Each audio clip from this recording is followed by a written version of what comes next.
শুভ সন্ধিয়া দেই। আজি জুই খোৱাৰ ওচৰত চবকে লগ পাইছোঁ, বাৰু লাগিছে।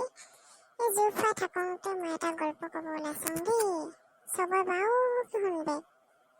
গল্পটোৰ নাম হ'ল এখন ভগ্ন হৃদয়। শুনিম। ভগ্ন হৃদয়।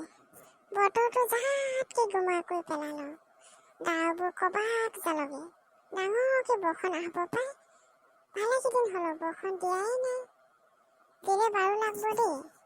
মায়ে বৰষুণ তিতিব বৰ ভয় কৰি। মায়া অতি মৰম লগা, গহীন সহজ সৰল কোমলীয়া মনৰ জীয়ৰী ছোৱালী।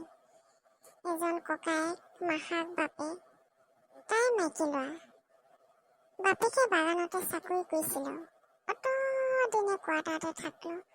বাগানৰ স্কুলতে গৈছিল আৰু বাগানৰ পৰাই মাহাকে বাপেকে ল'ৰা এটা চাই বিয়া দিল। ঘৰত থাকোঁতে ইমান বাৰুকি আছিলো, বিয়া দিল যে দিল।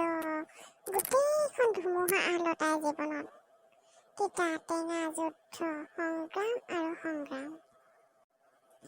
বিয়াৰ পিছত গাৰ কেঁচা হালধি গোদায়ে আছিলো। সেনেকুৱা সময়তে এধা-মুধা দিন আহিল। তাই সৰলতা দুৰ্বলতাৰ সুযোগ লৈ জীৱনত কত যে তিতা টেঙা ঘাট প্ৰতিঘাত মুখামুখি হ'ব লগা হ'ল। মায়াৰ গিৰিয়েক পুলিচৰ চাকৰি কৰি বিয়াৰ বাবে আহিছিলহে। ছুটি আদায়ে হ'ল আৰু যাবই ওলালো। মায়াৰ ঘৰতে থাকিলো। লোকৰ বেলেগ বোৱাৰী হোৱা হ'লে নেথাকিলোহেঁতেন। কামৰ জেগাত জালুকীহেঁতেন। শাহেকজনী বৰ মুখৰ মিঠা। লোকৰ আগত ইমান মৰম কৰি দেখাই নহয়, ক'বই নালাগে আৰু। যিমান মৰম দেখালেও শাহেকে মায়াক খোজে প্ৰতি ভুল ধৰিব ল'ল। কিন্তু মায়া কোনো কথাতে কাণ নেপাতি, কোনো কথাকে প্ৰতিবাদ নকৰিব। জীয়ৰী দিনত ঘৰত থাকোঁতে ৰাতিপুৱা সোনকালে নুঠিলেও হৈছিল।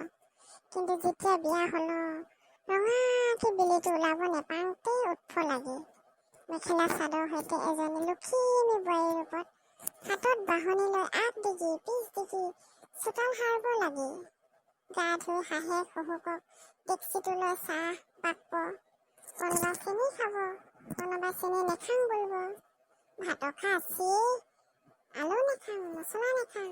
কোনোবাই আকৌ জেলেঙাকে জোল শাক উহাই দিয়া খাব।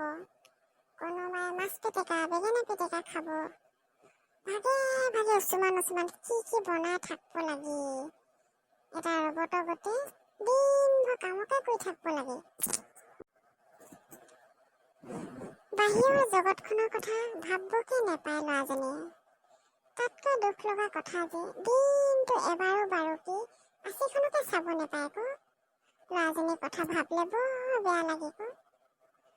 পোৱালীয়ে পোৱা বাগানত ডাঙৰ হোৱা মায়া এতিয়া গাঁৱত আহি নিজকে খাপ খুৱাব লগা হৈছিল। আগতে সেউজীয়া পৰিৱেশত খাংগুটি খেলিছিলো, দাগিল মাৰি টিং খেলিছিলো।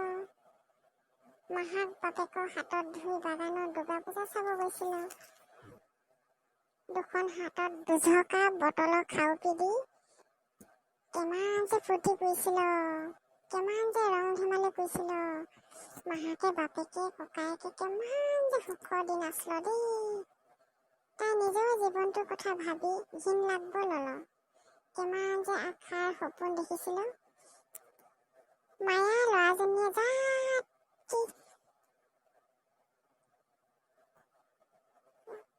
জাতকে নেভাবিছিলো এনেকুৱা এটা দিন আহিব বুলি।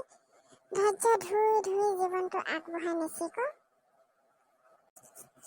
জীয়ৰীতে বোকা লাগব বুলি বৰষুণ দিলে জাতকে ঘৰতে সোমাই আছিলো। এতিয়া ৰুব যাব লাগে, আনকি জাকৈখন লৈ মাছ মাৰিবও যাব লাগে। জাকৈ বাবও জানলো। ডাঙৰ সবাহ পাতিলে আগ ধুই কাম কৰিব ল'ল।